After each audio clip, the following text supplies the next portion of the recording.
వాళ్ళకి దున్నపోతు మీద వర్షం పడ్డ చందనం వ్యవహరిస్తూ ఉంది. లెక్కలేని విధంగా మాట్లాడుతూ ఉన్నారు. అక్రమ అర్జన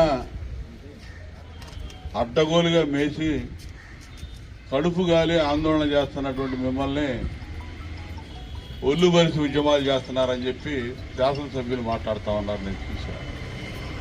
చాలా బాధాకరమైన అంశం. ఎందుకంటే ఇవాళ 2023 ఇంకో 4 నెలల్లో 3 నెలల్లో ఎన్నికలకు వెళ్ళబోతా ఉన్నాం.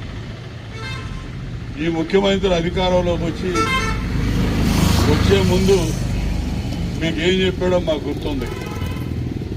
2014లో తెలుగుదేశం పార్టీ అధికారంలోకి వచ్చే టైంకి రాష్ట్రం విడిపోయి అనేక కష్టాల్లో ఉంది. ఆ రోజు అనేక ఇబ్బందులు ఉన్నాయి.